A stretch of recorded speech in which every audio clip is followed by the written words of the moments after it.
right, welcome back to On Texas Football. Welcome to the Tuesday night live stream, the Tuesday night mess around. I'm Jeff Howe, joined by CJ Vogel. I want to thank our lead sponsor for Tuesday night. That's Andy Ludicky of My Perfect Franchise. We'll run down some of our wonderful sponsors here on Texas Football throughout the show. Thanks everybody for tuning in, participating in the chat. Super chats, as always, jump to the front of the line. CJ, I wonder, whatever shall we talk about this evening? It's not like anything big on the portal front happened today. No, nothing. No, was the weather good for you, Jeff? Because it's still icy over here.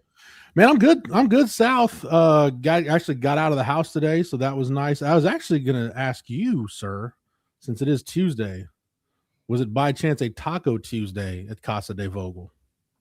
I'm trying to quit. We're trying to quit the tacos. We're trying to quit.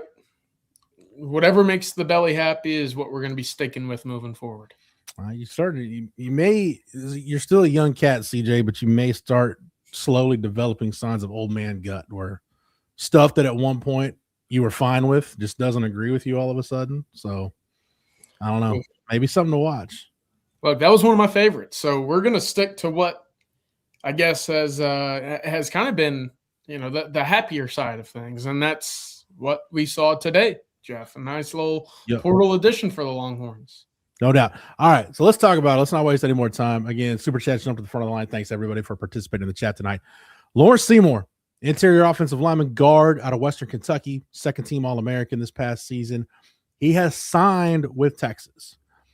Normally, you see, okay, All-American guard signs with Texas. Texas needed a guard. This is great, right? Well, there's a catch.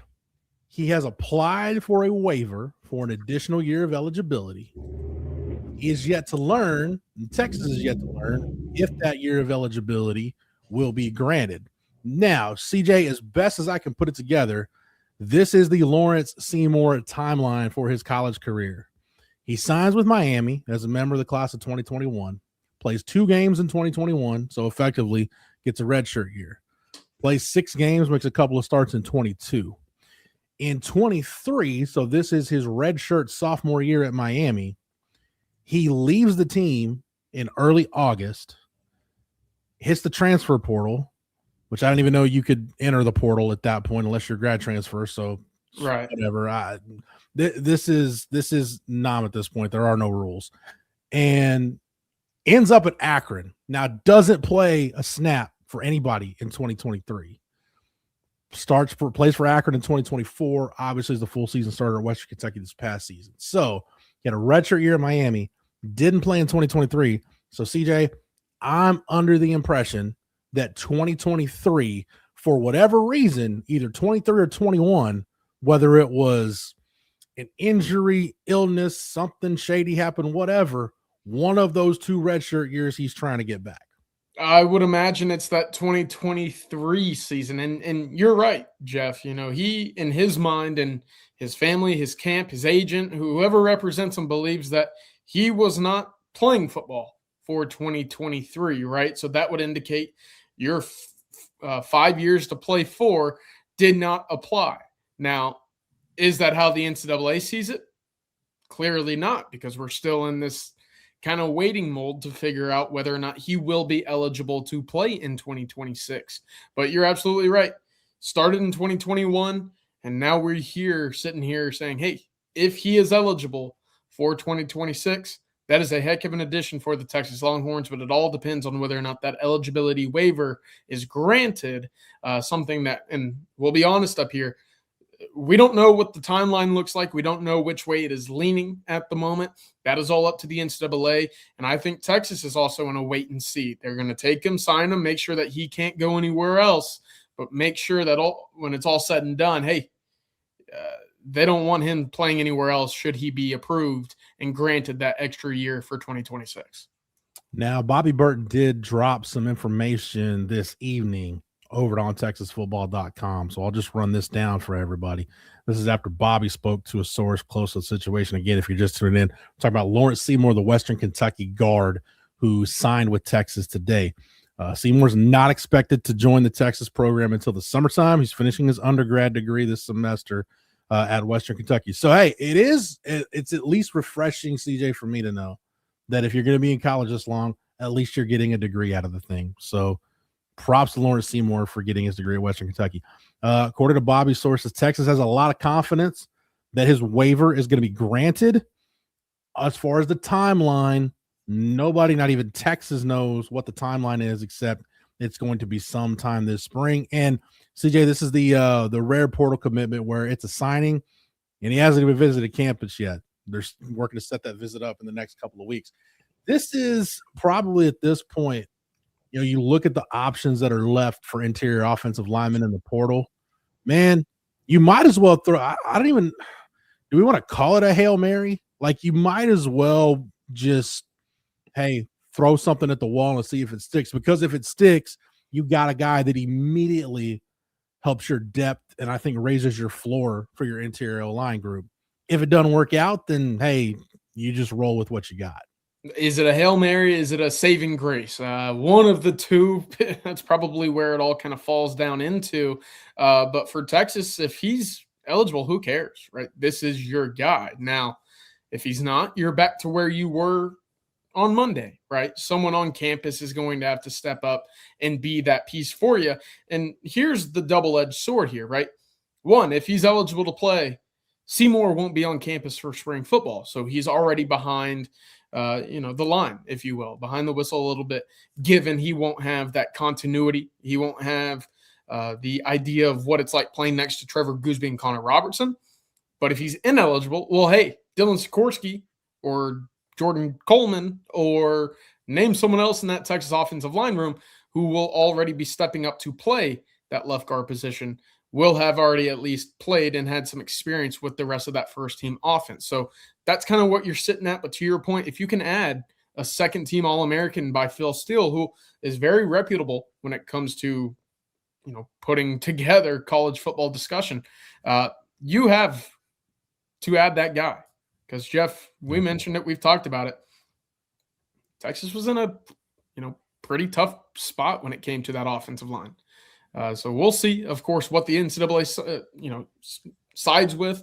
Pablo Picasso, we don't know if he's eligible. We don't know. So I know that question is going to keep going on and on and on and on until there's ultimately a decision from the NCAA. These cases are taken one case at a time. Look, there's different timelines for just about every single one of them. And when they ultimately reach a final conclusion is up to the folks that are investigating and finding out all of the details. So right now we don't know, but Texas has had him signed. He will not take or enroll classes for the spring semester, but should he be signed, that's a heck of an ad. Or should he be cleared, that is a heck of an ad for the Texas Longhorns. Yeah, this is one of those situations where, like I said, it raises the floor for your group. And, again, he won't be, even if he gets the year of eligibility, he's finishing up his last semester at Western Kentucky. He's not going to be with Texas until the summertime. So, CJ, you could, by the time, if he's eligible and by the time he gets here, you're going to have a really good idea of where he fits in. Either maybe Dylan Sikorsky has a great spring, and now you've got legit competition, like three guys, Sikorsky, Seymour, and Brandon Baker, fighting it out for two interior line spots. Or we'll get to the end of spring ball, and everybody will be chomping at the bit like, man, can't wait till Lawrence Seymour gets on campus because you still got a hole at guard. Again, for whatever reason, and this is my deal with the whole O-line conversation. For whatever reason, Texas just did not hit, and other than Sikorsky, did not hit any of their priority targets at guard. Whether it was, with Jake Guarnera or, Telek Lockett, or you just go on down the line, like guys either that were priority targets or guys they try to double back on. It just didn't happen. So at this point, like I said, CJ, you might as well just try to give this one all you got and see if you can land the haymaker. Because if it lands, all of a sudden, I don't know, and this is where I wanted to go with you. That grade that you gave the O-line, which was a C- for the portal cycle.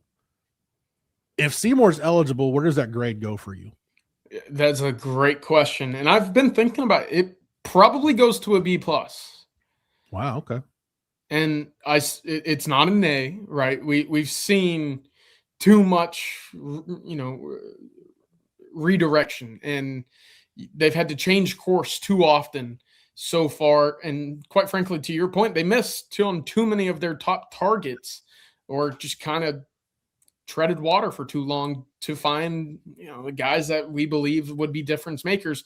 But you look at how this line reshuffled, and I think it becomes a B plus because of the retention of Brandon Baker. Trevor Gooseby returns. Connor Robertson comes back for 5th year. All right, now you just had to plug and play. And yes, again, he was a second-team All-American, but will he or has he played anybody of the likes that Texas will play in the SEC this year? Not consistently.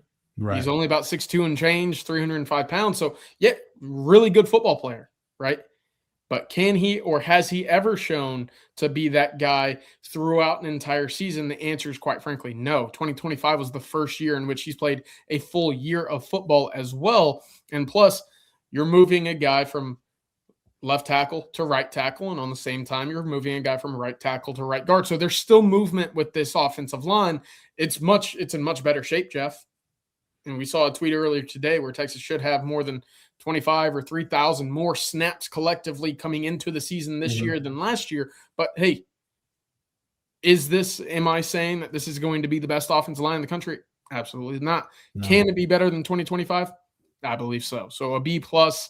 All you need is a competent offensive line with the weapons all the way around. Yeah, and that's all I was asking the staff to do. Like, if he's eligible, the staff will have met my personal criteria for the offseason, which was you got to upgrade your talent level, number one. Number two, you got to add some experience. And number three, you got to have enough depth to where you give yourself some margin for error.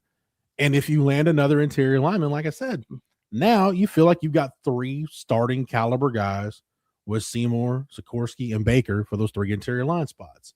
And, with Baker's ability to play tackle now that you look at your tackle depth with Siani and Gooseby, and Baker can be a tackle, and maybe, where does Jonte Newman fit in? Where does Andre Kojo fit in? You don't need to, you're not as reliant on, man, what can you get something out of Jaden Chapman, or is Jordan Coleman ready, or Jackson Christian ready to take another step? Is one of the freshmen ready, which I hope Texas isn't at that point.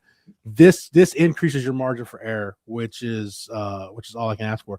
Alan, let's go ahead and just get this out of the way. CJ, I'm going to speak for you. I'm going to take out for you on this one. Okay. I'm going to go ahead and guess you do not wish that Seymour was protecting John Mateer. You'd much rather have him protecting Arch Manning.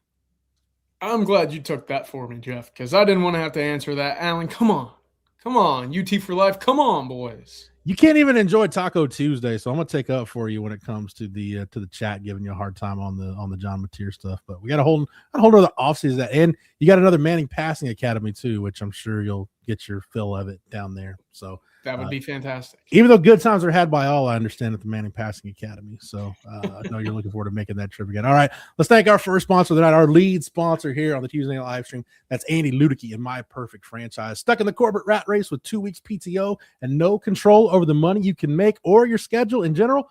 Just call Andy. He'll walk you through a process to help you find a business that'll fit your skill sets and your financial goals. Franchise ownership is not for everybody, but if you have a desire to take control of your own destiny, give Andy a call at 404-973-9901 or email him at andy@myperfectfranchise.net. Again, if you're looking to leave the corporate rat race, get in touch with Andy Ludicky and My Perfect Franchise to find out if franchise ownership is right for you. All right, let's go ahead and get to some of these super chats. Rocky P with the first super chat. Thank you very much, as always. Appreciate it. So what is the difference between this and players getting to play their 17th season? CJ and Rocky, I'll be 100% honest. I don't know. Everybody's able to just file waivers with the NCAA, and it's hard to imagine. If a waiver gets denied, you can file so many injunctions and get so many court orders that eventually you're going to get your year back anyway. So at this point, like I said, this is numb. There are no rules. I have no idea what we're doing anymore. So all bets are off at this point. Yeah, I know that. What was it? The Raul Aguirre, was that his name? The Miami linebacker, granted an 8th year. Look, I don't know how that works anymore. I don't understand what is allowed and what is not. I feel like, again, it changes on a by case almost with the NCAA. And of course, if you fight it, you're basically just granted, given what we've seen so far from the NCAA. So I don't know officially, but that should bode well for Seymour getting whatever eligibility he desires for 2026. Yeah, like I said, Rocky, I don't at this point. I don't know. The NCAA. I don't even know what purpose they serve anymore at this point. Quite frankly, like I really don't. Like what are they there for? They have no teeth in terms of laying down sanctions. They're not going to do anything because the only thing the NCAA hates more than the potential of paying student athletes or making them employees or them being employees or losing money. The only thing they hate more than that is litigation. And they're in the crosshairs of both of them right now. So I Yes. think it's been proven they would rather just sit on their hands and let whatever's going to happen and deal with the consequences later. So thank you, Rocky P, for the super chat. Freelance Society, always good to hear from you. Said, what's more likely, 1,000+ rushing or arch throws for 5,000 plus? Do you think this offense has a chance to be better than the 2024 team? Save that last part for just a second because I do want to get to that. CJ, what do you think is more likely, a 1K rusher or arch those for 5K? 5 bands is a lot. I'll be dead honest. 5,000 yards in any college football season is a lot. I believe, was it Jaden Daniels? Was he the most recent? And then I don't know if we saw one in college football this year, even with 15 or 16 games for us, a couple of these teams. I'll go 1,000-yard rusher because, look, every single year except for a year ago when your offensive line wasn't great, your backs necessarily weren't difference makers. And look, for Trey Wisner, I know that he was injured for the first 4 weeks of the season. He was close, right? He was 590 yards. Had he played those 3 or 4 games that he missed, would he have got there? There's no guarantee, but hey, I have to imagine he would have been around at least 750 or 800. You fix the offensive line, you increase the home run ability by those running backs with Raleek Brown and Hollywood Smothers. I'm absolutely saying 1,000 plus rushing yards is the more likely. I'll even say this. You might get 2 running backs, Jeff, over 800 next year. I'll say this, Raleek Brown is so unique. Like I can't think of the last running back Texas had with his skill set where, you can do so many different things with him. You can move him around. He's a really good receiver. But for a guy that's, 5'9", 195, 200 pounds, he'll look for contact. So like he's really unique in that regard. And when he sticks a foot in the ground and gets vertical and gets an angle on somebody, like you're not going to catch him. So it's just, again, really unique. If you look at what the Texas run game has been, CJ, which it's been, I think at times too wide zone dependent, but that wide zone run game that Sark wants to make the bread and butter of this offense, Hollywood Smothers is like the perfect fit for that. Like you look at what he did at NC State, they ran a lot of wide zone, a lot of that split flow with the tight end that Texas likes to use. In terms of like a 1-for-1 trade for Trey Wisner, just a guy that's got a really good skill set to fit what Sark wants to do. And I don't know that they could have found a better fit than Hollywood Smothers. No, I'm with it. And when he originally entered the portal, I said it right away. And I know he entered pretty quickly in December, Jeff. But hey, this is the best back in the portal. And then, of course, we saw some others join. I'm not saying he was the ultimate 1-1 guy, but I loved watching him at NC State this year. Of course, fantastic name. If your running back's name is Hollywood, fantastic. If his last name is Smothers, Jeff, he's got to be physical. So sign me up for all of that. But then you watch him in the breakaway. He had a number of 40, 50, 60-yard carries. He's physical. He's got good vision and cutback ability as well. And I think the NC State had a great offensive scheme for his run game. Now, with Texas, obviously, the number one thing that should help this running game beyond anything else is you cannot play a single high safety with Cam Coleman on one side, Ryan Wingo on the other, and somewhere in the middle you have a capable tight end in Emmett Mosley. You just can't do that. So that should provide some lighter boxes, knowing that Arch Manning is going to be able to put the ball down the field wherever he wants. I just looked it up just for funsies. I looked up Joe Burrow's 2019 season at LSU. Like, oh gosh, how just insane this was. First off, he completed over 76% of his passes, 60 touchdowns in 15 games. He threw for 56-71. So holy cow. Yeah. 15 games. Yeah. So that gives you an idea of what a 5,000-yard passing season would look like. Would he have 7 touchdowns against Oklahoma in that semifinal as well? Peach Bowl. Yeah, man. It's just, and it's unfortunate because I like to say, CJ, the Tom Herman era at Texas it peaked on like the moment right before LSU snapped that ball on 3rd and 17. Because you're thinking, man, 3rd and 17, you get to stop here. LSU hadn't stopped Sam all night except that one goal to go possession where Keontae Ingram drops a touchdown, and they telegraphed a quarterback lead on 4th and goal. But they hadn't stopped Sam all night. They couldn't stop Devin Duvernay. Man, if you're like, Sam gets a ball back, they got a chance. Like, they can go do this. And then you ended up basically with Caden Stearns on one leg trying to cover Justin Jefferson in man coverage, and that's all she wrote. Unfortunately, that was the birth of maybe the most impressive college football offense I've ever seen. Without question. Without question. And it was funny, after we filmed the Seymour signing video today, we filmed another video that will air tomorrow, but I was sitting there talking with Rod and Jerry and said, you know how difficult it was to defend that LSU offense? If you were a defensive coordinator, the son of Randy Moss was the 5th or 6th option on a given week. Yeah. You can't just leave a guy open with the last name Moss. No shot, right? Yeah. So Terrace Marshall was a 5-star. That was their 3rd. They had a really talented tight end as well. Stupid. And I mean, Ricky, or what is it? Clyde Edwards-Helaire played his way into the 1st round being 5'8", right? So that was an offense that I think Sark will try to replicate. Obviously, right? That's a dumb thing to say, but when it comes to the vertical passing ability, an offensive line that is solid in the run game but probably doesn't major in it, and ultimately an offensive line that can protect the quarterback. Just real quick, you have a first-team all-conference SEC left tackle, right? Really good. Seymour, should he be eligible, you have a left guard that's allowed 1 sack over the last year and a half of football. Pretty good.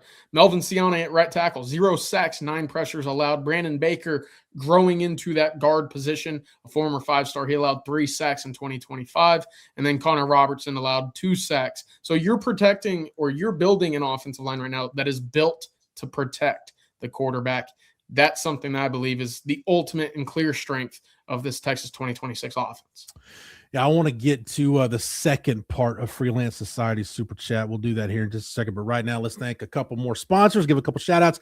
Shout out to our friends over at Duck Camp. Duck Camp makes gear for folks who live for being out there, whether that's in a duck blind at sunrise or on the 40 acres for a Saturday kickoff. Born right here in Austin, Duck Camp builds best-in-class hunting and fishing apparel that works just as well for a full day in the field as it does for a long day of tailgating. From those sun protection shirts that keep you cool during the early season scorchers to their iconic game series hats that feel like instant classics, Duck Camp gear is ready for football season, hunting season, and every season in between. Get out there, stay out there, and hook up. Shop Duck Camp at duckcamp.com. And don't forget, On Texas Football Fam, use the promo code ONTexas25 for 25% off of your order at duckcamp.com. Now, with the help of a couple of lifetime Longhorns, here's a word from our friends over at Advanced Pain Care. Pros know the pain stops here. Physical therapy helps me as an athlete then and now. And do I still need therapy? Yes. Advanced Pain Care helps with that. Injuries will stack up. They'll add up. You can't let those injuries get you down, and Advanced Pain Care has been very helpful for me. We can help with whatever's got you down, from nerve damage to our spinal cord stimulator. Pain is inevitable. Suffering is optional. Same-day appointments available. Advanced Pain Care. The pain stops here. I want to get to the second part of Freelance Society's Super Chat. So do you think this offense, the 2026 Texas offense, has a chance to be better than 2024?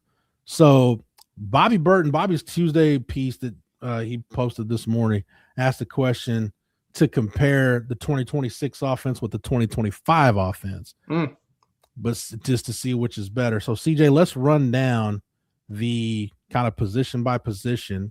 We don't have to go too in depth in this, and we'll certainly take your thoughts on it in the chat.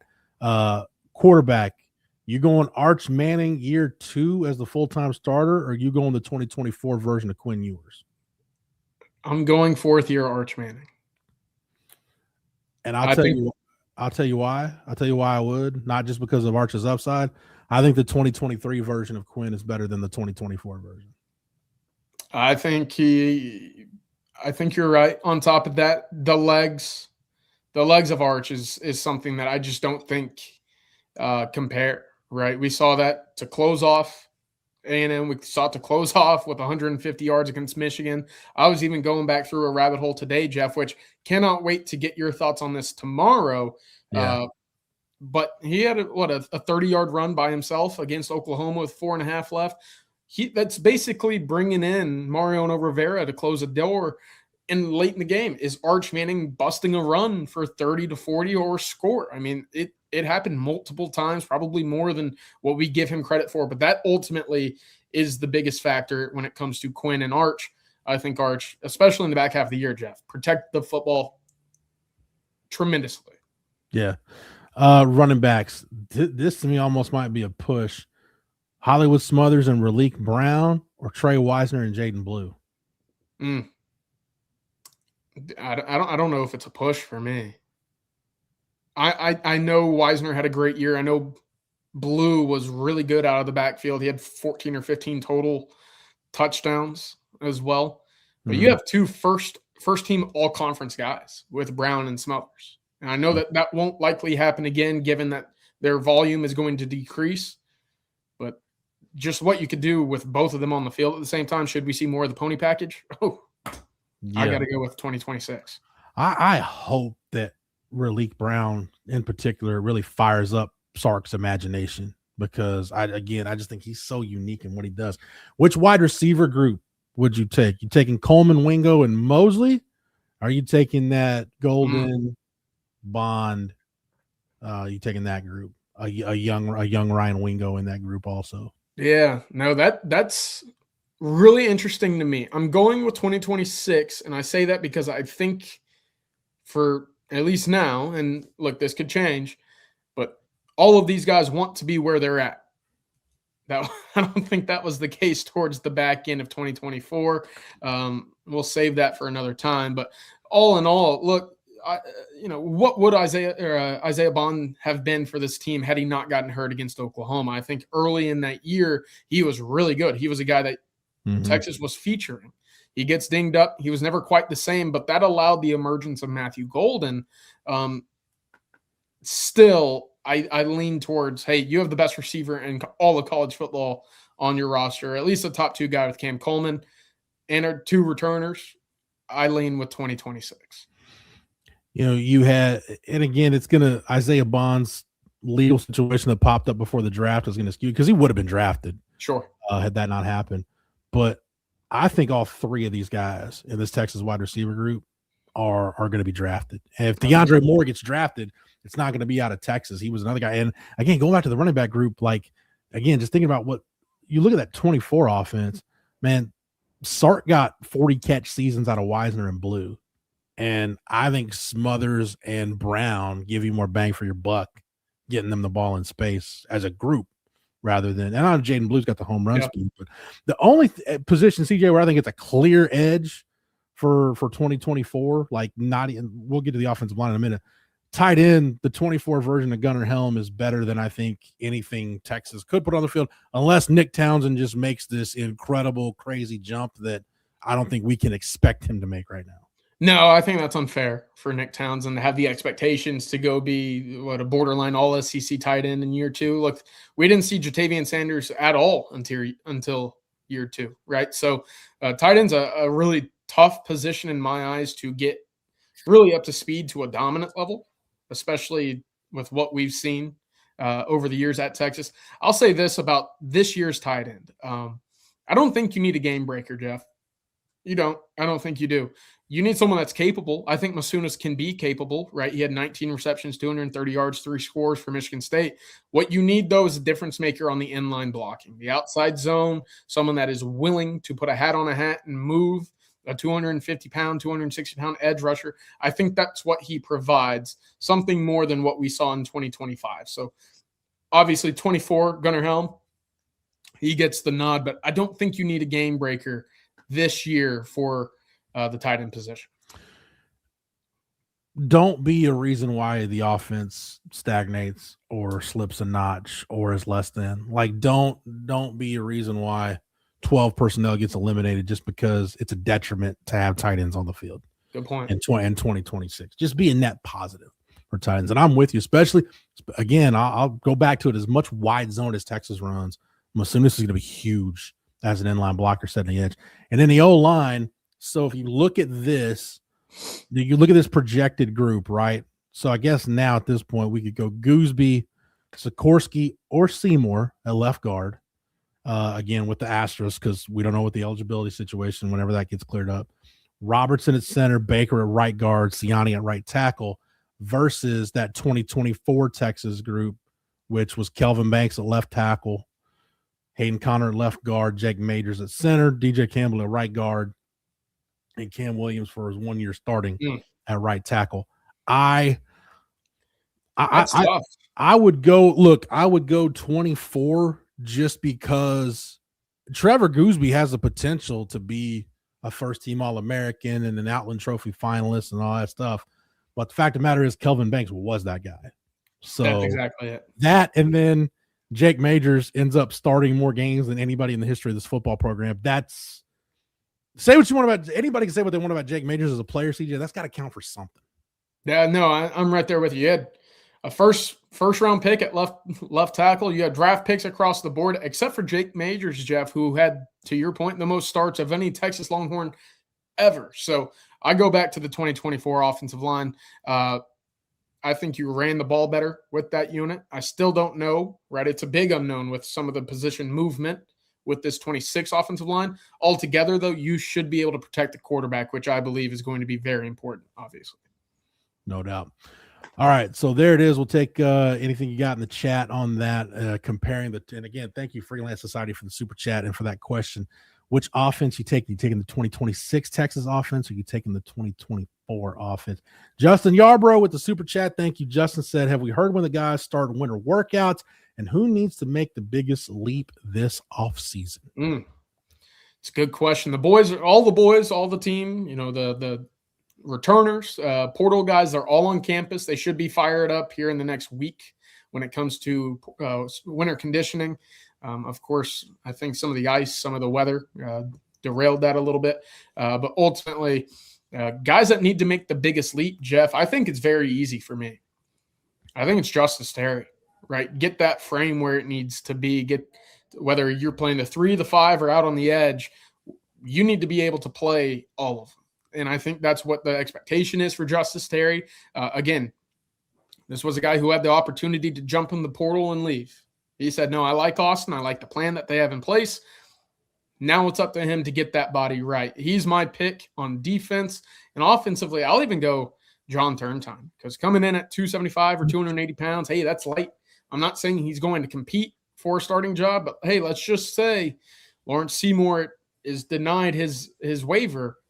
You're back in a position where, hey, if you get to 305 or, borderline 300 pounds, maybe you can contribute at the guard spot. Again, not a guarantee, but if he goes out there and takes care of business in the weight room, maybe he, at the very least, he puts his name into the conversation there. Could John Turnstine get to the point where you bring back the 6-0 line package? Oh, that is a role that I wonder if he could play. That's interesting. As a true freshman. That's really interesting. Like, I know I say this because, I watched Charlie Strong do it with Denzel Okafor, where I felt like, they basically wasted a year of his eligibility using him as a jumbo tight end. I'd hate to do that. But, I mean, you don't have to put a tight end number on him. You could just play with a heavy set. So, I mean, that I don't know. That probably not, but I don't know. This is the time of the year where we can spitball. We're in between the end of the season, end of the regular season, and the spring ball. So this is the time where we're just throwing it out and throwing it at the wall and seeing what sticks. As far as who needs to make the biggest leap, defensively, I'll go with Brad Spence. And I don't know if it's like, hey, he needs to get it in gear, but man, what is Will Muschamp going to do with Brad Spence? Because we've seen him at all of his stops. He's always had that guy. He may be a tweener guy. Maybe he was just maybe a little bit too big to be an off-ball linebacker, maybe a little bit undersized to be an edge guy. But man, Quentin Groves at Auburn's the guy that I think about when I look at Brad Spence. Like, the Will Muschamp really got the most out of him and maximized that specific skill set in a defense. And then offensively, I would say whichever one of Jackson Christian or Jordan Coleman is most likely to be your backup center needs to be ready to go. I agree with that.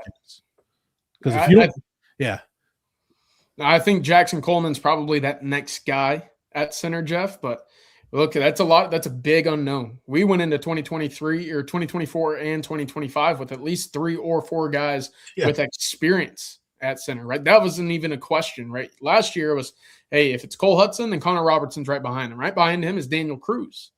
And then you feel good about Jackson Christian getting 4th team, or even Connor Stroh coming in as an emergency guy. What do you feel about that group right now? I think it's an unknown at center. Yeah, by the way, somebody was asking about Connor Stroh earlier in the chat. Connor Stroh's at Kansas right now, so he is no longer an option for interior line. So no longer in Texas anymore. Daniel Cruz, Nate Kibble, all those guys are gone. That's why we're talking about getting portal depth. Hey, CJ, real quick on that note, we'll see how the Lawrence Seymour situation plays out. But we talked about this a little bit today on the recruiting breakdown. I think you'll see Texas, maybe not now, probably after spring, probably go back into the portal. Again, injuries in spring ball could have quite a bit to do with it.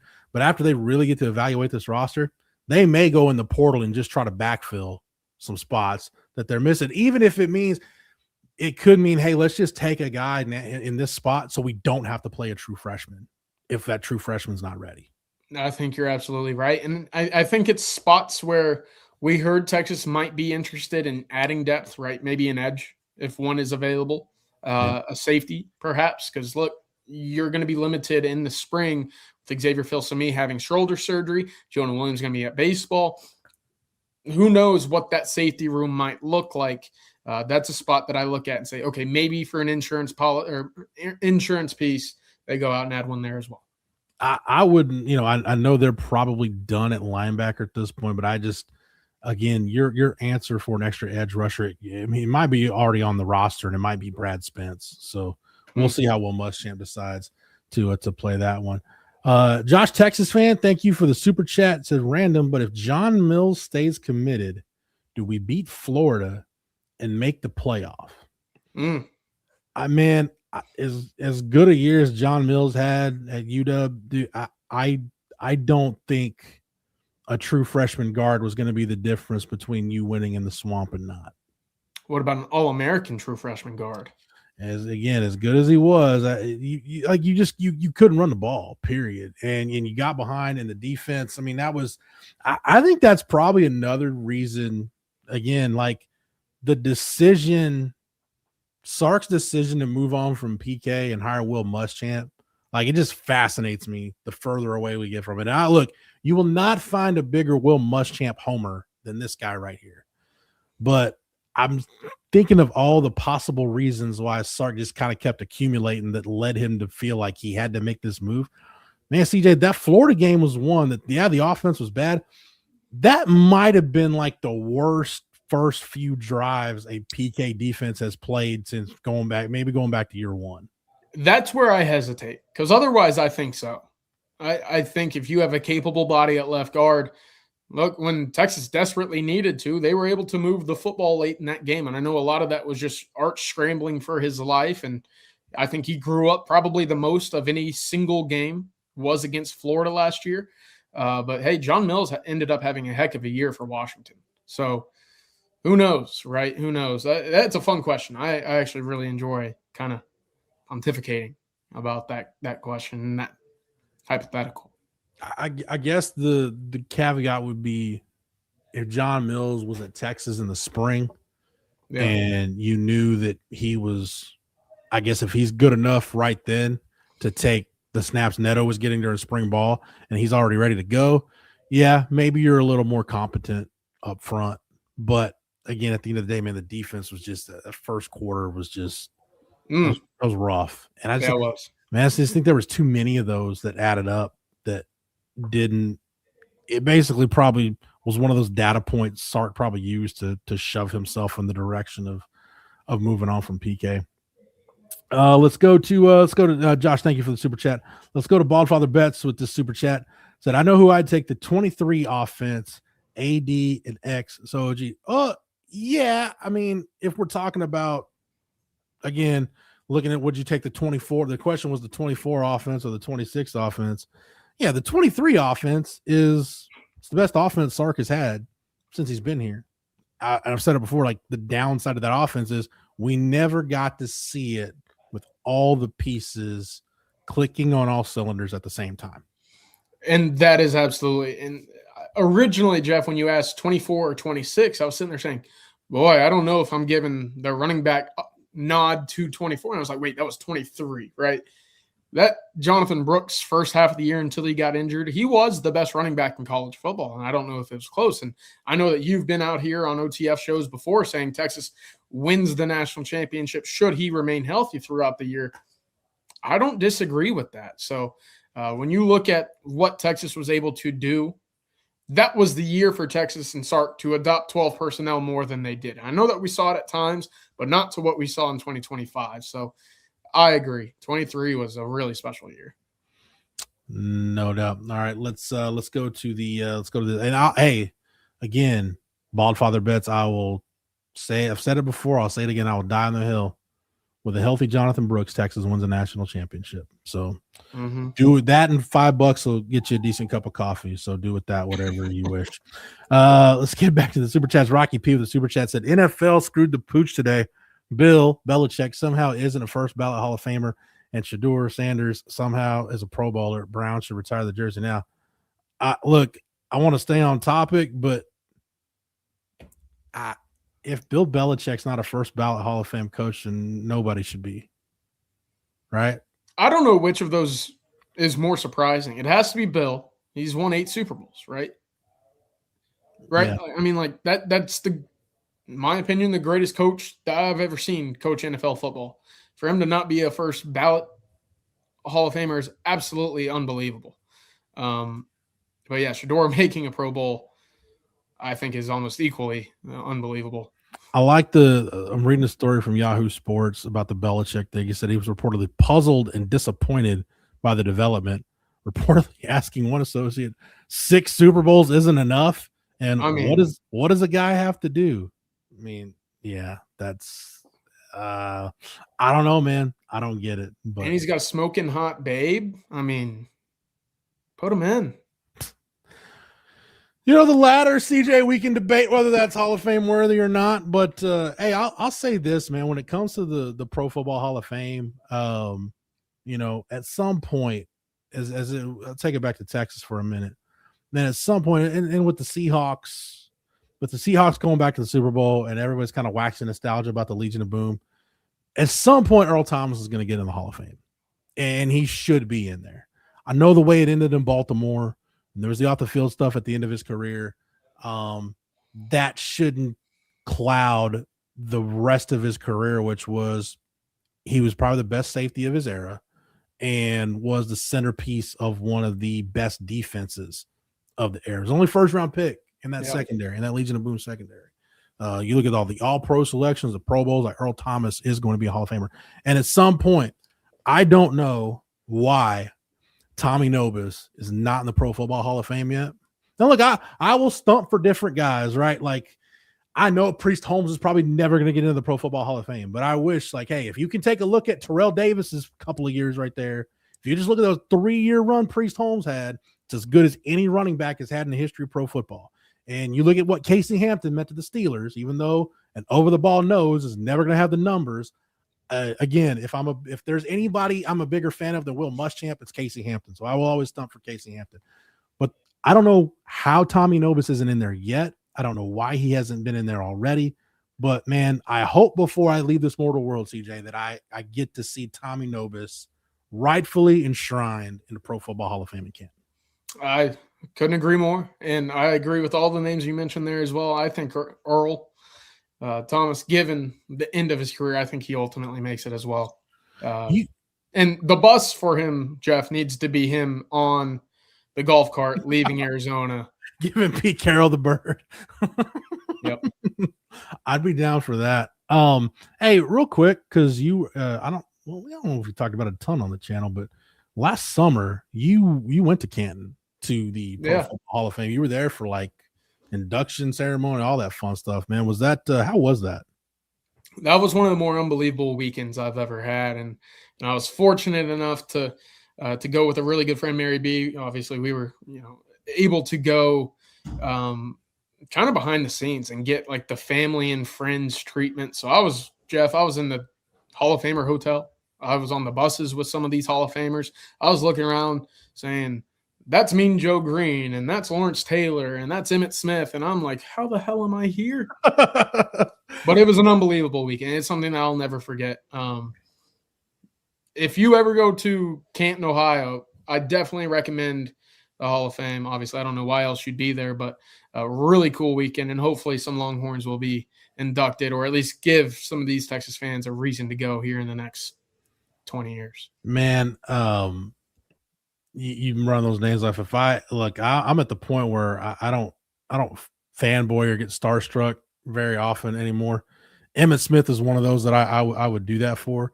And one of the few times that I've been like just kind of in awe of somebody, it was one of the first pro days I covered at Texas. And there's this, kind of tall, older looking gentleman, kind of hunched over a little bit. He's wearing a Steelers polo walking around. And I'm like, all of a sudden it hits me. I'm like, dude, that's Mean Joe Green. Like, I was like, Mean Joe Green looks like somebody's grandpa. Like, that doesn't look like the same guy that I watched on the NFL Films VHS tapes back in the day, just leading the steel curtain. So yeah, that was, yeah. I tell you, I'm kind of with you now. Like, I've kind of gotten to the point where being starstruck doesn't, get to me. I met Chris Berman.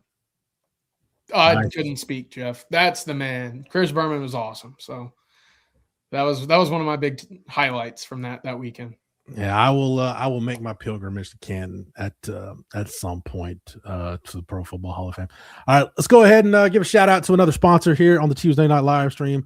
That is our good friend Mark Saunders. When it comes to protecting all of your stuff, wouldn't it be great to have it all in one place? Just have one place that can protect everything. Well, here's some good news. Texas Allstate agent Mark Saunders is the only insurance agent you need. Everything from your home, your car and boat, to your motorcycle, RV, or your ATV. If you're looking for someone local to the Austin and Round Rock area, give Mark a call at 512-218-8571. Are you in good hands? With more than 35 years of experience, you will be with Texas alum Mark Saunders. Again, just give Texas Allstate agent Mark Saunders' office a call today at 512-218-8571. And special shout out to Mark Saunders Allstate for being the long-running sponsor of the recruiting breakdown here at On Texas Football.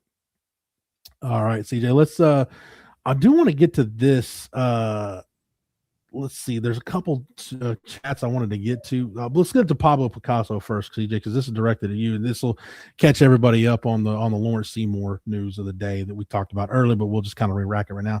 If you say Seymour will be eligible, then you'll be an OTF legend, and Bobby will give you a 20% raise.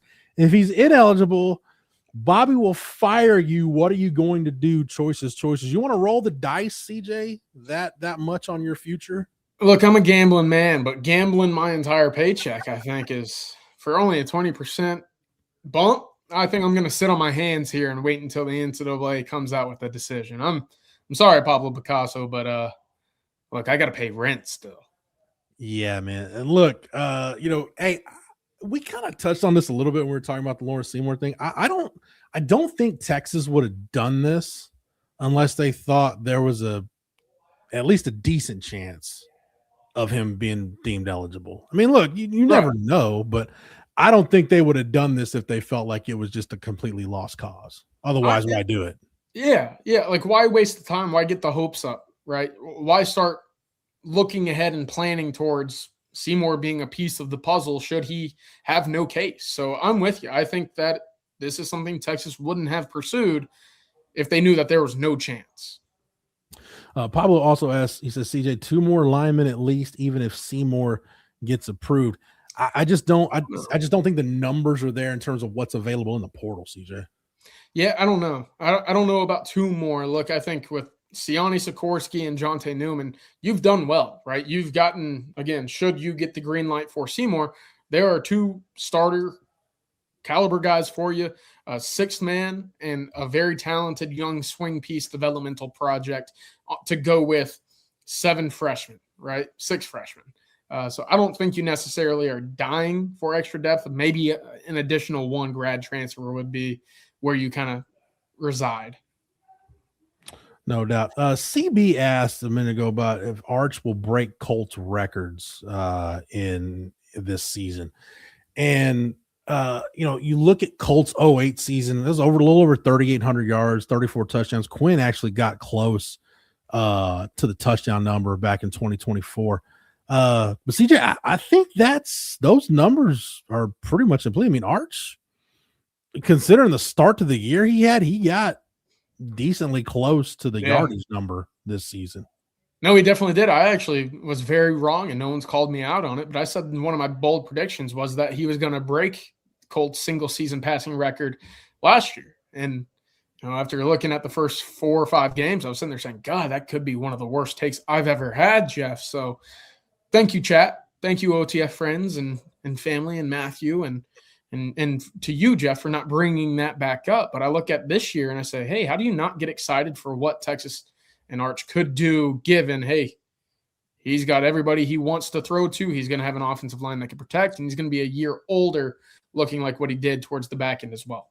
I mean, he was 31-63 in terms of yards, 26 touchdowns. So, yeah, I mean, he could very easily. And by the way, that 2008 season, again, not to give everybody PTSD or wax nostalgia too much, of his last 2 years, that's the year Colt should have won the Heisman. Felt he was the most valuable player in college football. Sam Bradford put up insane numbers. And I did hear Will Muschamp on an interview. He did Tim Green's podcast back in the fall. And he said if all the offenses he's ever faced in football, he said that 2008 Oklahoma offense was the best one he faced. And it's Bradford, Trent Williams is on that offensive line, DeMarco Murray, Jermaine Gresham, and Manny Johnson and Joaquin Iglesias, a wide receiver, Burrows. I mean, that offense was loaded.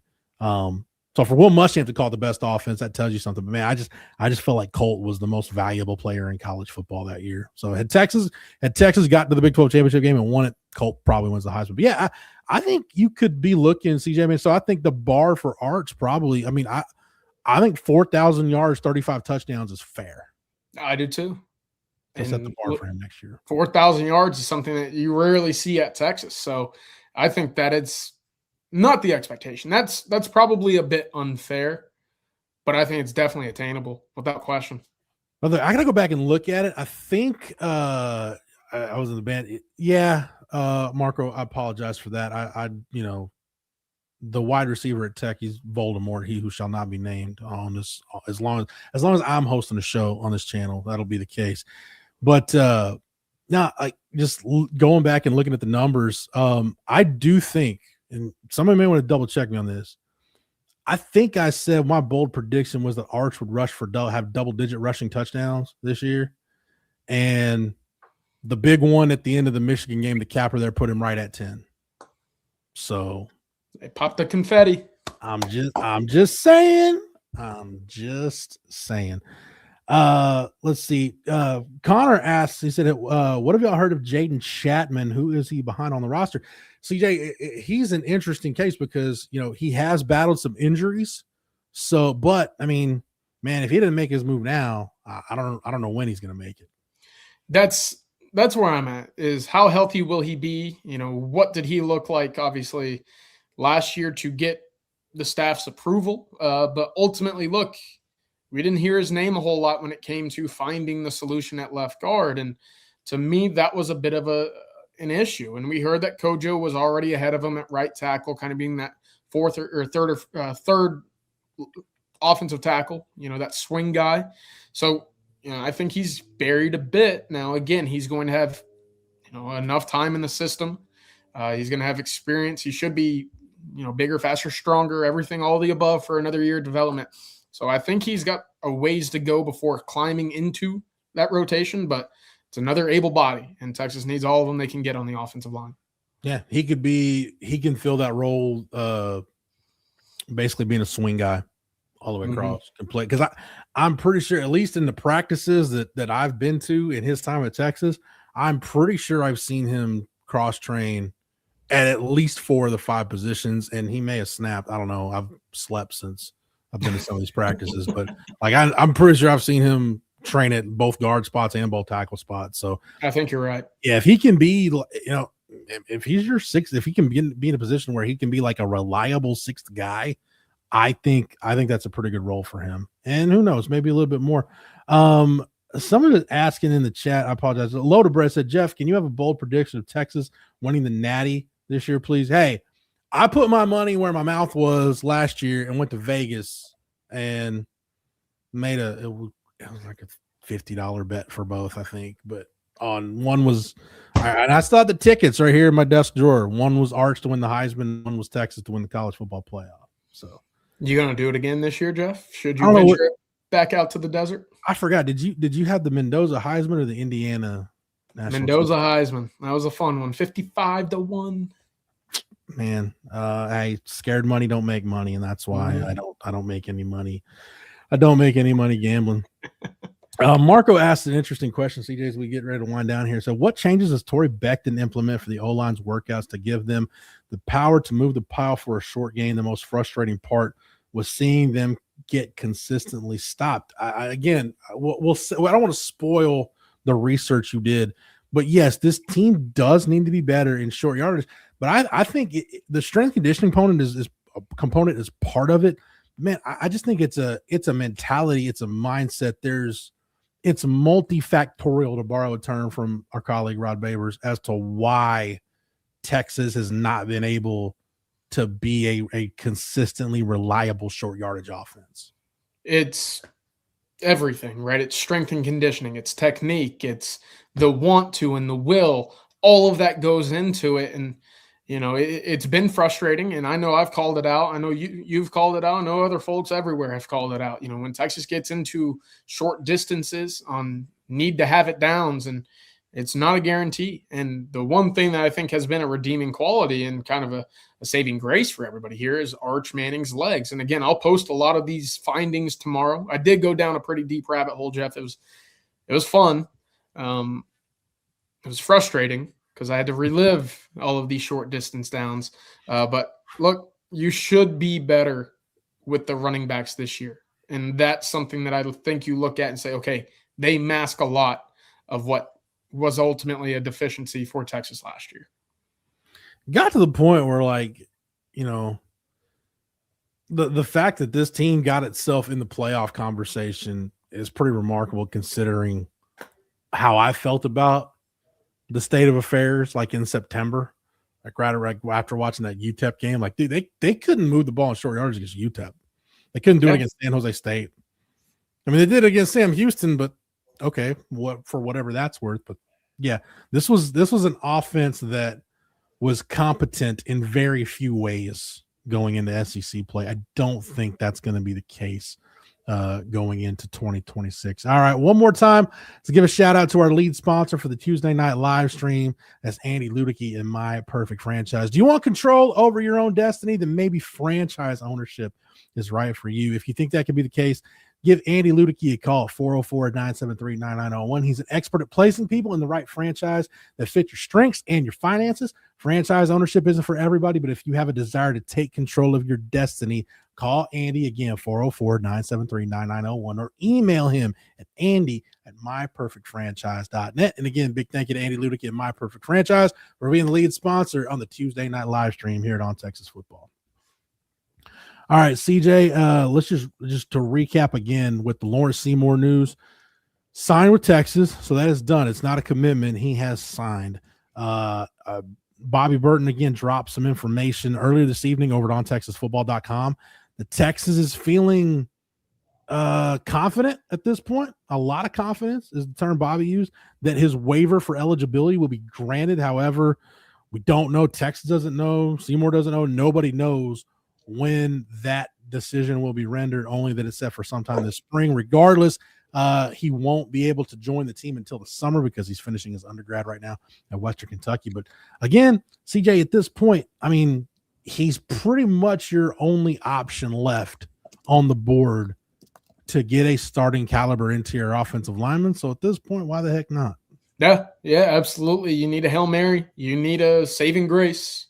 You need something, right? And that's ultimately where this staff decided to go. And look, if it works out, you look like a genius. And you can look back and point to all of us and say, this was the plan all along.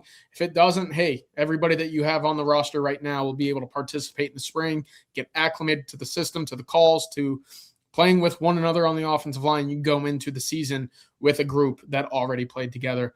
I think it's swinging big. I think it's, hey, if you have a case here, this could be something that puts you over the top. So absolutely big gamble, high risk, high reward. I like it. All right, CJ, thanks for the knowledge and expertise as always. Matthew, behind the scenes, the real MVP here at On Texas Football, doing the producing behind the scenes. Big thank you to Matthew. Hey, real quick, if you're not a member over at OnTexasFootball.com, you've still got time to take advantage of our Portal Madness special, but this offer will only be good through Saturday. Saturday's the last day, so if you've been thinking about it, do not wait any longer. First-time subscribers, your first month of access over at OnTexasFootball.com for just $1. Again, Saturday is going to be the last day. You have to take advantage of it. So if you've been thinking about it, don't wait any longer. Again, first-time subscribers, your first month of access over at OnTexasFootball.com for just $1. I want to thank everybody that participated in the chat tonight. Thanks, everybody, for tuning in. It's a big thank you to those who dropped in the super chats. And again, big thank you to our sponsors, Andy Ludicky and My Perfect Franchise, Mark Saunders, Allstate, Duck Camp, and Advanced Pain Care for their sponsorship of the Tuesday night live stream and everything we're doing here at On Texas Football. And thanks everybody again for tuning in and being a part of the Tuesday night live stream. If you got any questions, go ahead and direct them to the guys tomorrow morning at Coffee and Football bright and early with Bobby, Jerry, and Blake. We'll be doing a thing. Also, tomorrow is Wednesday. That means it's hump day with Hills, so that's always a good time on Coffee and Football. So for CJ, for Matthew, for the entire On Texas Football staff, I'm Jeff Howe. Thank you so much for watching and listening, and until next time, hook 'em. Hook 'em.